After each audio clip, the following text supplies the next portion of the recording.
E aí, fofuras, tudo bem? Bora lá? Ô, lindez, é o seguinte, quem vos fala é o William Lopes, o Calvo, e vamos agora para a anatomia da raiz. Estamos falando sobre anatomia dos órgãos vegetativos e aqui nós vamos para a anatomia da raiz, tudo bem? Primeira coisa, a raiz em crescimento primário. Vamos pegar aqui, tá, a planta, vamos fazer um cortezinho nela aqui, ó. Deixa eu trocar a caneta aqui. Ó, nós vamos fazer um cortezinho nela aqui e você vai ver o seguinte, tá? Ela vai ter esse aspecto. A primeira coisa que você tem que visualizar é que o sistema vascular aqui vai ser diferente do caule. Grava isso por enquanto. Grava isso. Beleza? Então vamos lá. Se eu pegar essa partezinha aí, tá? Se eu pegar esse desenho e dar um zoom, nós veremos algo mais ou menos assim. Então, primeira coisa. Em crescimento primário, o revestimento aqui é a epiderme. Às vezes, essa epiderme pode ser chamada de rizoderme. Tudo bem? Rizoderme. Tá bom? Aí, a primeira camada do cilindro central é essa estrutura chamada periciclo. Beleza? Que está em azulzinho aqui, não dá para você ver direito a diferença. O azulzinho. Agora, aqui dentro da epiderme até essa camadinha vermelha, isso aqui é córtex. Beleza? Isso aqui é córtex. E esse córtex, a camada mais interna é a endoderme. Grava esse nome porque na raiz a endoderme é muito cobrada. Existe no caule? Existe no caule.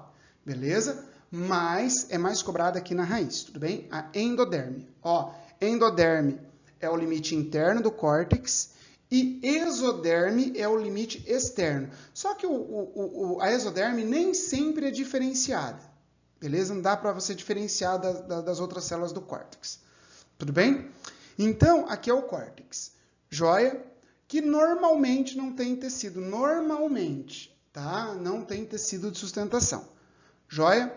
Agora, você vai encontrar o cilindro central. O cilindro central, diferente do que acontece com o caule, que tem xilema para dentro, floema para fora, formando feixe, você vai ter, pessoal, um bloco aqui dentro de xilema, beleza? Formando essas estruturas aqui, ó. Beleza? Esses pontos de xilema. Tudo bem? Então, você tem aqui o seguinte. Você tem, na verdade, uma alternância entre floema e xilema. Esse caso aqui, eu tenho 4 pontos de xilema. Tudo bem? Esses 4 pontos de xilema, então eu falo que essa raiz ela é uma raiz tetrarca. Tem raiz que tem 2 pontos de xilema. É diarca, triarca e por aí vai. Tudo bem? Então, esse é o crescimento primário. Tudo bem? Se você observar, quando aparece o câmbio vascular, que vai aparecer aqui agora, aí você vai ter a estrutura secundária. Mas isso a gente vê daqui a pouquinho. Então, agora aqui uma imagem de uma foto da estrutura primária. Tudo bem? Essa é a foto. Joia? Se quiser dar um pause e dar uma olhadinha mais com calma, tá bom? Dentro do crescimento primário, ainda, nós podemos realizar... Lembra que eu falei da endoderme? Pessoal, a endoderme ela pode apresentar uma estrutura muito importante chamada de estria de Caspary. Essa estria de Caspary ela é formada por suberina e, às vezes, lignina. Lembra?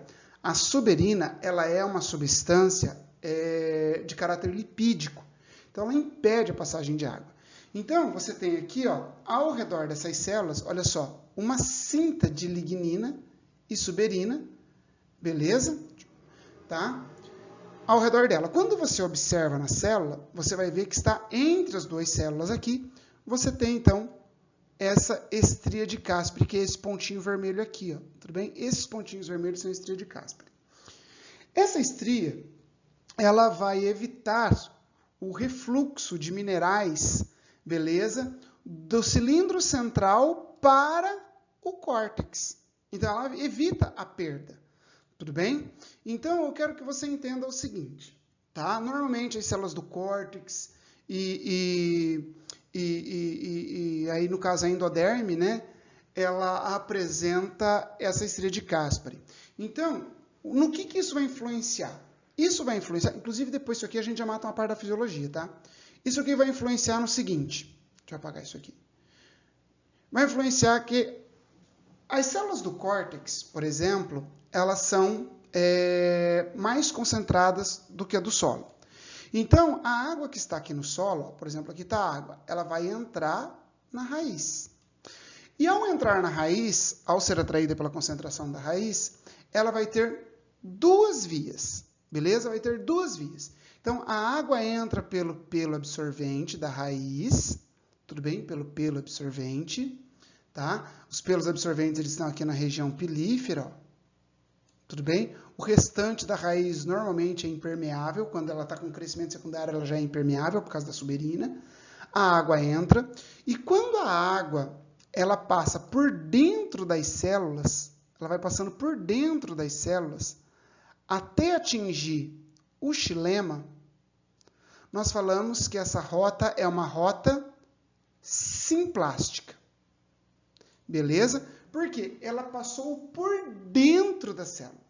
Passou por dentro. Aí está o transmembrana, porque quando atravessa, vai atravessando membrana plasmática, o tonoplasto, que é a membrana do vacúolo, então chama de transmembrana. Mas, para o vestibular, cai simplástica, é a rota que passa por dentro da célula. Só que a água, ela pode também passar pela rota apoplástica. Apo, ó, sim, deixa eu pegar outra caneta aqui, ó. Sim quer dizer junto. Sim quer dizer junto. Apo quer dizer separado, longe. Então, a água aqui, ela vai passar pela rota apoplástica. Então, ela vai passar por entre as células, ela não vai passar por dentro da célula. Ela passa por entre as células, ó. Aqui, pelo espaço intercelular, até chegar na estria de Caspary. Só que quando ela chega na estria de Caspary, ó, ela chegou aqui pela estria de Caspary, ela não consegue atravessar, porque a estria de Caspary, ela é o quê? Ela é lipídica, de caráter lipídico. Perfeito? Então, essa água agora é obrigada a passar por dentro da célula. Então, ao chegar na estria de Caspary, a rota apoplástica ela é impedida e a água tem que entrar pela via simplasto. Ou seja, você aumenta a seleção do que está entrando no cilindro central. Porque vai passar pela membrana, que tem permeabilidade seletiva, pode passar pelo tonoplasto, que também seleciona, beleza? Então, aumenta a seletividade, perfeito? Bom, então, ó, a exoderme e a endoderme, essa aqui seria a exoderme, elas diminuem o refluxo de íons acumulados no cilindro central e córtex, dificultando a perda para a dissolução do solo. Apesar disso ser difícil de acontecer, normalmente a planta está mais concentrada do que o solo. Perfeito? Isso é importante para cair em prova, viu? Olha, aqui está a imagem de uma endoderme. Aqui está as estrias de Caspary, ó. Isso aqui chama-se fase 1, só a estria de Caspary.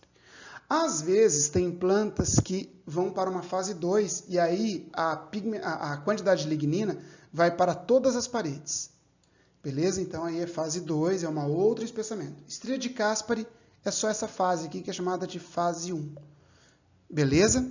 Agora, em monocotiledôneas, normalmente, ocorre ainda um espessamento em U na endoderme. Então, o depósito de suberina e lignina vai acontecer nas paredes anticlinais e na periclinal interna, mas não na externa. Olha só, por isso que daí ela fica em U. Tudo bem? Normalmente, você vai ter uma célula de passagem, aqui, ó, uma célula de passagem, que é por onde, deixa eu pegar uma mais escuro, que a água vai entrar e chegar até o xilema. Perfeito? Então, a água entra e passa pela célula de passagem, que daí, na célula de passagem, só fica a estria de Caspary. Tudo bem? Então, ó, a estria de Caspary você pode ter tanto em mono quanto em dico. Perfeito? Tanto em mono quanto em dico você tem estria de Caspary. Joia? Agora, o espessamento em U, geralmente, a esmagadora maioria, somente em monocotiledônea. Tudo bem? Em prova de vestibular, para a prova, espessamento em U, em quem? Mono. Estria de Caspari, mono e dico. Perfeito? Joia? Então tá bom. O crescimento secundário da raiz não tem segredo. Ó, aqui você tem o floema primário, não é? Aí você tem o xilema primário, aqui, e aqui no meio, o câmbio, ó. Aqui no meio, o câmbio. Ele vai formar floema para fora, ele vai formar floema para fora e xilema para dentro. Então, inicia o processo de desenvolvimento e vai ficando assim, ó. Xilema primário está aqui no meio, vai produzindo bastante floema, até chegar com esse aspecto. Qual vai ser a diferença do caule? O caule tem uma medula aqui, e a raiz não tem medula. Tem tudo xilema. É tudo xilema, não tem medula no meio. Perfeito? Tranquilo? As raízes laterais, pelo amor de Deus, ó. Os pelos absorventes são tricomas, são estruturas epidérmicas. As raízes laterais, como nós já vimos em outros desenhos, elas têm uma origem a partir do periciclo. Então, o periciclo na raiz, ele tem essa ação. O periciclo, às vezes, no caule também pode ter. Mas o periciclo, ele tem ação meristemática. E começa a formar a raiz lateral. Então, a raiz lateral ela é formada a partir do periciclo, que é essa estrutura aqui, ó. Deixa eu trocar de cor de caneta, ó. Isso aqui é o periciclo. Ele começa a formar essa raiz. A raiz começa a se desenvolver até formar uma raiz que começa a ser, já sair lateralmente. Então, como a raiz lateral, ela é formada a partir de um tecido interno, nós falamos que as raízes laterais têm origem endógena. Perfeito? Uma origem endógena. Sussa? Tranquilão? Então tá bom. Anatomia da folha, inclusive aqui está o parênquima palissádico, parênquima lacunoso, perfeito? Anatomia da folha. Vamos lá então. Primeira coisa, na anatomia da folha, nós já vimos lá em parênquima, então só vou dar uma passadinha aqui, ó. Nós vimos lá que tem aqui a epiderme superior, a epiderme inferior, aqui tem o estômato, parênquima palissádico, parênquima lacunoso, aqui a nervura, que é o xilema e o floema, perfeito? Sem maiores problemas. E aí nós temos aqui que parênquima palissádico e lacunoso, eles formam o que nós chamamos de mesofilo. E o que seria o mesofilo? Compreende todos os tecidos entre a epiderme e os vasos condutores. Então, isso é mesofilo. Tudo bem? Agora, existem classificações quanto ao mesofilo. Por exemplo, dentro desse mesofilo, você pode ter parênquima diferenciado e indiferenciado. Em quem que ocorre? Em gímeno, eudicotiledônea e monocotiledônea. Tanto indiferenciado quanto diferenciado. Em pteridófitas, normalmente, pelo menos até hoje, eu só vi indiferenciado. Só indiferenciado em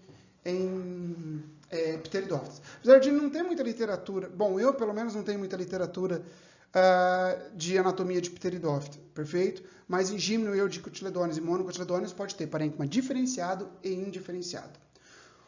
O parênquima diferenciado, ele se diferencia em parênquima palissádico e parênquima lacunoso. E o indiferenciado é como se fosse uma célula comum dos parênquimas que nós vimos até agora, perfeito?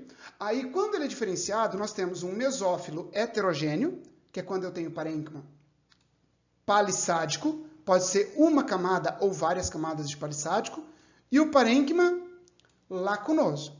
Tudo bem? Então, nós temos parênquima palissádico e parênquima lacunoso, ou esponjoso. E nós temos o mesofilo homogêneo, que pode ser apenas um tipo de parênquima, pode ser esse aqui, ó, com parênquima levemente, levemente diferenciado, um pouco mais longas, né? Mas às vezes pode ser só parênquima lacunoso, só parênquima palissádico ou só um parênquima indiferenciado. Aí é mesófilo homogêneo. Perfeito? Que só tem um tipo de parênquima. Tudo bem? Agora, quando nós pegamos o mesófilo heterogêneo, as plantas também são classificadas. Olha só. Ele pode ser assimétrico, que é quando eu tenho parênquima palissádico, e parênquima lacunoso. Por que ele é assimétrico? Se eu fizer um corte aqui, ó, eu tenho na parte superior, não é? O parênquima palissádico não é inferior ao lacunoso. Então, é assimétrico. É comum da gente ver isso em prova. Agora, o que não é comum da gente ver? Inclusive, essa folha, quando tem parênquima assimétrico, ela é chamada de folha dorsiventral. Beleza? Dorsiventral. Aí nós temos o parênquima simétrico, que é mais difícil de aparecer em prova, de vestibular, mas existe. O parênquima assimétrico, ele tem parênquima palissádico nos dois lados. Então, você tem parênquima palissádico aqui, parênquima palissádico aqui e parênquima lacunoso somente no meio. Então, por que é simétrico? Porque você corta aqui ao meio, você tem duas partes iguais. Essa folha é chamada de isolateral, que tem dois lados iguais, ou isobilateral. Tudo bem? Isso daqui costuma ser uma adaptação de plantas xerófitas, beleza? Que acaba impedindo aí a perda de água para o ambiente. Tudo bem? Quanto à posição dos estômatos, as folhas podem ser epistomática. Isso aqui acontece normalmente em folhas aquáticas, que estão submersas, que estão na superfície, não submersas, desculpa, na superfície. Na face superior, ou seja, epistomática, esse estômato ajuda na troca gasosa. Tudo bem? Então, epistomáticas, estômatos somente na face superior, ou seja, na face adaxial da folha. Aí nós temos a hipoestomática ou hipostomática. Essa hipoestomática, os complexos estomáticos estão somente na face inferior, que é mais comum da gente achar. E existem ainda aquelas plantas que são anfistomáticas. Anfi quer dizer dois. Então, quer dizer, tem estômatos nas duas faces. Nessas regiões tropicais, você acaba encontrando, né, folhas anfistomáticas, né? Por exemplo, na nossa região de Maringá aqui você encontra bastante. E é o seguinte, mesmo sendo anfistomáticas, a quantidade de estômatos na face inferior sempre é, pelo menos na maioria das vezes, é maior do que na superior. Tudo bem? Tranquilo? Então tá. Os caracteres xerofíticos da folha. Primeiro, as folhas são pequenas e compactas. Menor superfície, menor perda de água. Cutícula bem espessa, beleza? Cutícula bem espessa, tá? Estômatos em criptas, porque daí ela tem que tem os estômatos, né? Ó. Aqui é a aberturinha do estômato, ó. Aqui você tem estômatos. Esses estômatos estão nas criptas e essa cripta ela é protegida por tricomas. Para quê? Para evitar a perda excessiva de água. E normalmente as plantas, uma das características xerofíticas, já vi isso em prova vestibular, é ter bastante estômato. Agora, a justificativa seria mais ou menos assim, tá? Não encontrei isso em muitos livros, não, tá bom? É assim, vamos pensar, pela lógica, tá? Não encontrei isso em livro. É o seguinte, se ela tem muita folha, muito estômato, é o seguinte, as plantas de clima árido, normalmente elas ficam boa parte do dia com o estômato fechado. Então, na hora que ela abre, tem vários estômatos abertos para realizar a maior troca gasosa. Creio que seja isso. Tudo bem? Aí as folhas, uma outra adaptação. Sabe aquelas plantas? Hoje está na moda, né? Cultivo de suculenta. Suculenta é planta de clima árido e ela é rica em parênquima aquífero. É outra adaptação. Tudo bem? Então, inclusive, plantas xerófitas é comum você ter parênquima aquífero ou aquiferênquima. Caracteres hidrofíticos, ou seja, as plantas aquáticas. A característica marcante é a redução de tecido vascular e de sustentação. E, normalmente, a folha ela é rica em aerênquima. Beleza? Olha só. Deixa eu pegar outra cor aqui. Ó. Ela é rica em aerênquima, porque auxilia na flutuação e auxilia na troca gasosa. Aerênquima ou parênquima aerífero. E aqui tem um parênquima palissádico, ó, com bastante clorofila, com bastante cloroplasto, não é? Para aumentar a eficiência da fotossíntese. Por exemplo, no parênquima palissádico, como os cloroplastos, como as suas células são colunares, os cloroplastos conseguem se colocar em disposição de tal forma que eles têm maior contato com a iluminação. Beleza? Então, eles são altamente eficientes para a produção de fotossíntese. Claro que o lacunoso também, mas o parênquima palissádico ele é muito eficiente para a produção fotossintética. E os caracteres mesofíticos, eles são normalmente folhas dorsiventrais e com caracteres gerais das folhas, como nós já dissemos antes. Perfeito? Assim, então, nós terminamos a anatomia dos órgãos. Eu separei raiz, caule e folha em duas aulas, porque senão ia ficar a aula muito comprida. Beleza? Joia? Então, assim, nós terminamos essa parte. Um grande beijo e até mais, meus queridos.